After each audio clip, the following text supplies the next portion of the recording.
परेशान तो रहूंगा ना पार्वती। आखिर एक बेटी का बाप जो ठहरा। पार्वती, अब उसके हाथ पीले करने का समय आ गया है। पर हमारी आनंदी तो अभी सिर्फ 9 साल की है। अभी तो उसके पढ़ने लिखने और खेलने कूदने के दिन हैं। देख पार्वती, लड़कियां पराया धन होती है और जितना जल्दी इन्हें घर से विदा कर दे उतना अच्छा है। कल से आनंद की पढ़ाई लिखाई बंद। पर बापू, इसमें मेरी क्या गलती है? आप मुझे पढ़ाई करने क्यों नहीं देते? तेरी गलती है कि तू एक लड़की है। लड़का होती तो क्या बापू? लड़का होती तो क्या? ऐ लड़की, ज्यादा जबान ना चला, नहीं तो जबान हलक से खींचकर बाहर निकाल दूंगा। बापू, मैं पढ़ लिख कर कुछ बनना चाहती हूँ। मेरी पढ़ाई ना रोको बापू। आनंदी, तुझे पढ़ना है तो पढ़, लेकिन सारी उम्र बाप की छाती पर यूं बोझ बनकर ना बैठ। पर बापू, अभी तो मेरी उम्र पढ़ाई लिखाई की है। मुझे पढ़ लिख कर डॉक्टर बनना है। पढ़ाई पढ़ाई पढ़ाई, आज तो तेरी किताबों का काम तमाम करके ही छोड़ूंगा। ये ले। नहीं बापू, मत फाड़ो बापू। छोरी। नहीं बापू, नहीं। बापू, ये तुमने क्या किया? तुमने मेरी इन किताबों को ही नहीं फाड़ा बापू, मेरी किस्मत फाड़ दी, मेरी किस्मत। ये कॉपी किताबें ना सिर्फ छोरों के हाथ में अच्छी लगती है। लड़कियों के हाथ में तो सिर्फ मेहंदी अच्छी लगती है, मेहंदी। पर बापू, मैं लड़की हूँ तो क्या हुआ? लड़का और लड़की तो हमारे दोनों आंखों के समान होते हैं। चुप कर आनंदी, और यह एहसान मान कि अब तक जिंदा है तू। कहीं बचपन में गला दबाकर मार दिया होता तो यह तेरी बकबक नहीं सुननी पड़ती आज। पर बापू, मुझे चूल्हा जलाना अच्छा ना लगे है। देख छोरी, जितना जल्दी हो तू चूल्हा जलाना सीख ले, उतना ही अच्छा है तेरे लिए। और हाँ, तेरा ब्याह तो होगा, वो भी कल के कल। अबला जीवन है तुम्हारी यह कहानी। आंचल में है दूध और आंखों में है पानी।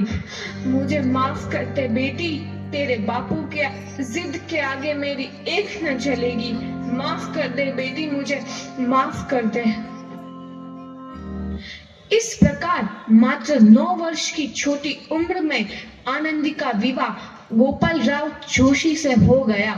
बाल विवाह एक सामाजिक कुरीति है और इस कुप्रथा का शिकार होना पड़ा आनंदी को। 5 वर्ष बाद आनंदी 14 साल की हो गई है। उसके घर एक शिशु ने जन्म लिया है। देखते हैं आगे क्या हुआ। देखिए ना, इसे क्या हो गया है? इसका माथा तो अंगार की तरह तप रहा है। इसे तो बहुत तेज बुखार है। आप बिना कुछ भी बोलते हैं, दीजिए मुझे। माधव, जल्दी से वैद्य जी को बुला के लाओ। जी, अभी बुला के लाता हूँ। ये तुम क्या कर रही हो आनंदी? भगवान की विभूति लगा रही हूँ। बस करो आनंदी, ये सब अंधविश्वास है। अरे आप यकीन तो कीजिए, भगवान की कृपा से इसका माथा ठंडा हो रहा है और बुखार भी उतर गया है ना बाबू? देखिए, दीजिए मुझे। उठो बाबू, आंखें खोलो, तुम्हें तुम्हारी माँ बुला रही है। आंखें खोलो, देखिए ना इसे क्या हो गया है। आंखें भी नहीं खोल रहा। आंखें खोलो बेटा। आप चुप क्यों है? आंखें खोलो बेटा, आंखें खोलो। आनंदी, हमारा बेटा कभी आंखें नहीं खोलेगा। नहीं, ऐसा नहीं हो सकता। मेरे बेटे को मुझसे कोई नहीं छीन सकता, कोई नहीं छीन सकता। पागल मत बनो आनंदी। माधव,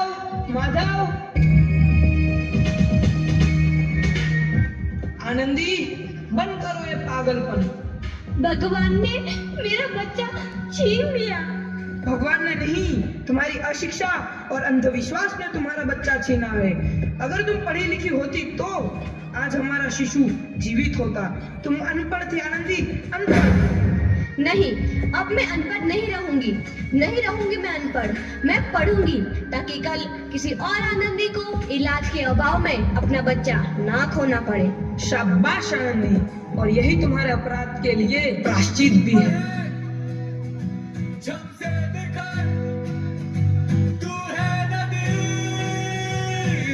आनंदी, तुम्हारी 12वीं का परिणाम आ गया है।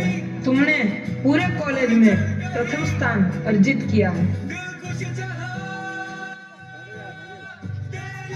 आनंदी, तुम्हारी मेहनत रंग लाई है। तुम्हें शिक्षा वृत्ति मिली है। ये लो तुम्हारे अमेरिका जाने की टिकट। मुझे शिक्षा वृत्ति मिल गई, मैं अमेरिका जा रही हूँ। पर ये सब मैं अकेले कैसे कर पाऊंगी? आनंदी, अपने आप को इतना कमजोर क्यों समझ रही हो? फिर इतना पढ़ने लिखने का क्या फायदा? तुम अभी गवार की गवार नहीं हूँ मैं अब गवार।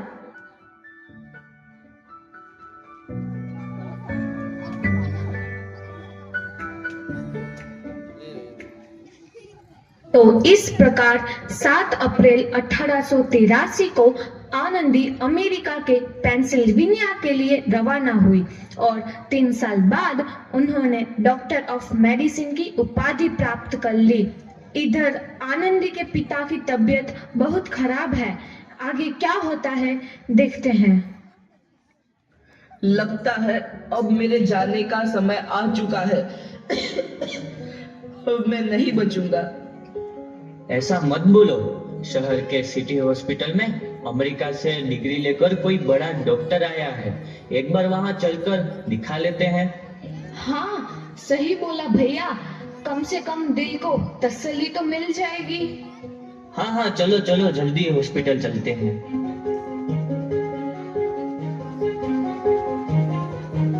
इस मरीज की हालत तो बहुत ही खराब है। कोई चमत्कार ही इसे बचा सकता है। ऐसा मत बोलो भाई। डॉक्टर साहब कब तक आ जाएंगे? लो आ गई डॉक्टर मैडम।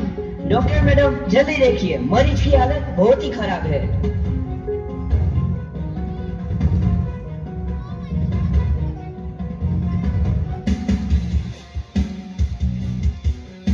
अब आप बिल्कुल ठीक हैं।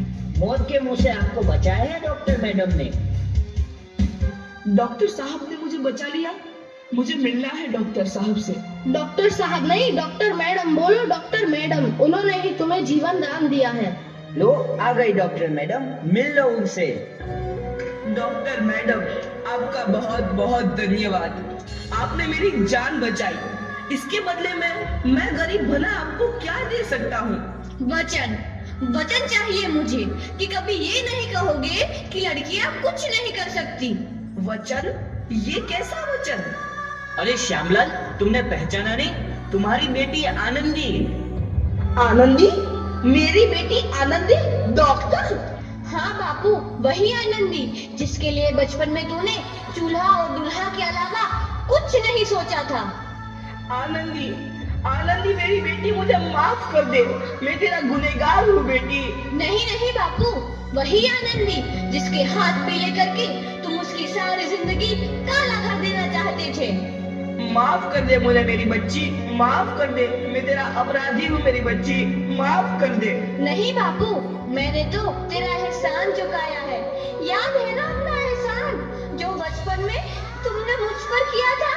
ताने सुना सुना कर जीते जी मार डाला था मुझको। अब बोल, और किस किस को मारेगा? आनंदी बेटी, मुझे माफ कर दे मेरी बच्ची। मैं तेरा गुनहगार हूँ। बापू, आपने ही तो बोला था किताबें सिर्फ बेटों के हाथ में अच्छी लगती है, बेटियों के हाथ में तो सिर्फ मेहंदी। बेटों और बेटियों में फर्क करना तो आंखों में फर्क करने समान है। एक का पढ़ना और दूसरे का ना पढ़ना सामाजिक अंधकार है बापू, सामाजिक अंधकार। उपकार मांगता हूँ मैं तुझ जैसी बेटी का, जिसने सारी उम्र मुझसे कुछ ना मांगा तो सिर्फ बराबरी का दर्जा। वरना सच तो यह है कि मैं तेरी माफी के लायक भी ना हूँ। मुझ जैसा बाप तेरी बराबरी कर सके उसके मैं लायक भी ना हूँ मेरी बेटी, लायक भी ना हूँ। अपने बापू को क्या माफ नहीं करोगी आनंदी? माफ कर दो आनंदी, माफ कर दो। सुबह का भूला यदि शाम को घर लौट आए तो उसे भूला नहीं कहते। बापू। तो इस प्रकार आनंदीबाई जोशी ने अपनी मेहनत और अटूट इरादे से न केवल भारत की पहली महिला डॉक्टर बनी, बल्कि आगे चल के उन लड़कियों के लिए सुनहरा रास्ता दिखा गई जो जीवन में कुछ करना चाहती थी।